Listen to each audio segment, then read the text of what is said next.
A while back, I picked up my phone and checked my screen time, and I just sat there because the numbers staring back at me felt super uncomfortable. Hours every single day, just gone. It was knowing what I had given those hours to instead of all the things that actually mattered to me. I'm not here to lecture you about phone, and I've been exactly where you are. But I want to show you something today that changed how I think about this social media and phone habits entirely. So here's what I noticed when I was being really honest with myself. It wasn't just the time, that was bad enough. But I was also giving social media the access to my mind and my energy, the most important tools that I have. And I was doing it mostly unconsciously. I wasn't choosing to spend 3 hours, 4 hours every single day on internet, on my phone. I was just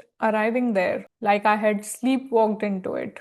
And the main thing is those 3, 4 hours, they don't come from nowhere because your day has the fixed 24 hours, and those 3 to 4 hours that go to social media every single day, they come from somewhere else. Maybe it's your sleep schedule. Maybe it's the workout that you skipped.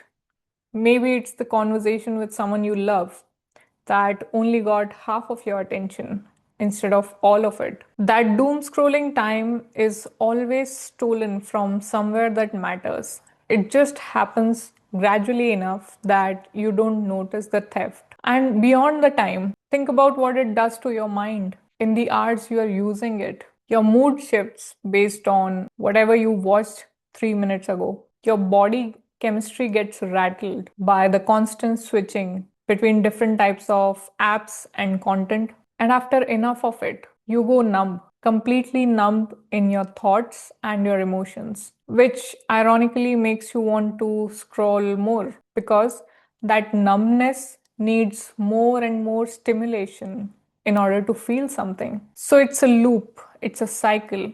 And most people are stuck in it while genuinely not understanding why they can't get out of it. And here's something that I've observed. The thing is, your mind is like a muscle. And like any muscle, its capacity increases or decreases based on how you treat it. The ability to concentrate, the ability to sit with the discomfort, the ability to think deeply. These abilities grow with use, but they also decrease without the use. When your brain doesn't use them regularly, they atrophy until one day you sit down to do something that requires sustained attention and you genuinely struggle with it, all because you have been training your mind in the wrong direction. So the question becomes, how do you actually reverse that? Well, most people go straight to the brute force solution. Delete the app, set a timer, go cold turkey. And look,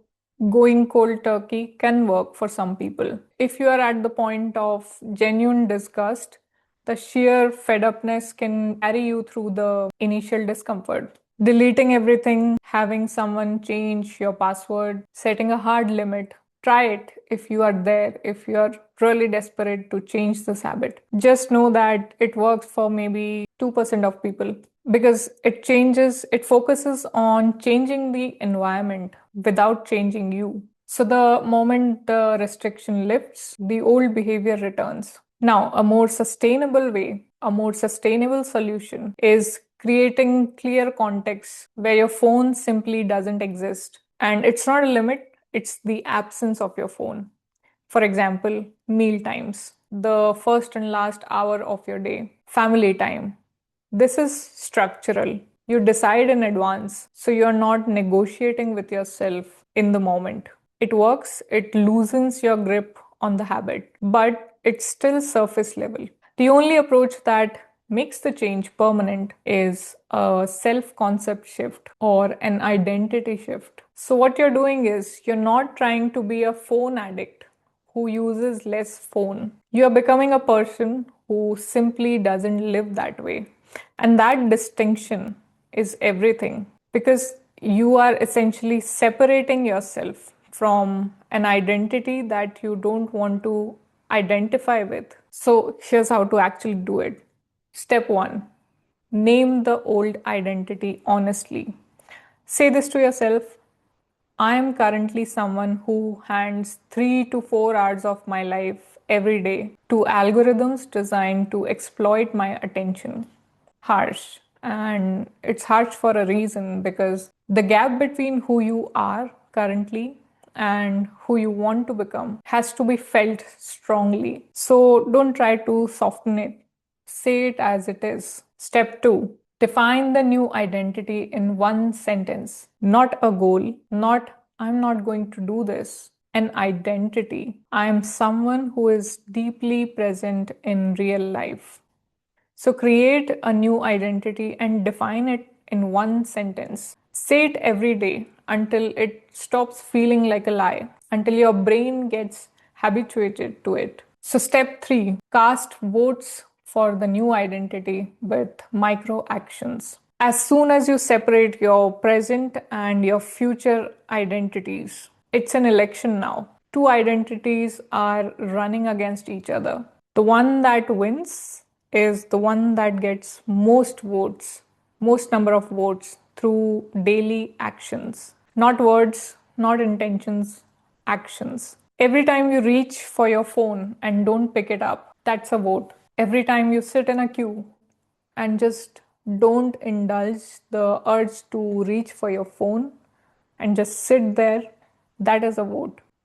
With each choice, you give yourself evidence of the person you are becoming, and that's powerful. Step 4: change your language. When someone asks if you saw what they sent, your friend goes, "Hey, did you see that meme I sent you last night?" or whatever. Don't say, "No, I'm trying to cut back," or "No, I'm trying to use my phone less." That's the language of struggle, and it creates an incoherence with the person you're becoming. Instead, say, "I'm not really a phone person," or "I don't check my phone late at night anymore." Language shapes belief. When you hear yourself say it, your brain starts reorganizing around it. And the first few days will feel boring in a way that's physical. Bear the boredom. That's your brain recalibrating. Keep casting votes for the correct version of you. The change will come because you are becoming someone different. And now, for a moment, I want to tell you just what that actually looks like in the most ordinary moment of your day. It's you feeling the urge to reach for your phone, and you remember who you are becoming. And then you decide to sit with that discomfort of not reaching for your phone and not indulging in your phone. That's mental fitness in action. Mental fitness is your mind's capacity to handle impulses, emotions, discomfort, and distractions without being controlled by them. And in that single moment, an ordinary moment, you are doing all of that simultaneously. You are tolerating distress, you are observing your impulse without obeying it. You are reinforcing your chosen self concept or identity. And you are building evidence that you can trust yourself. That is a full mental workout in just 1 second. And this is proof that this capacity, it's buildable, and you're building it right now. So the next time you struggle with your phone, next time you struggle with any habit that is not in alignment with the kind of person you want to become, I want you to try this, and just remember that it's all about building your mind's capacity to handle stuff. That's what mental fitness is all about. So I hope you liked this video. Thanks for watching.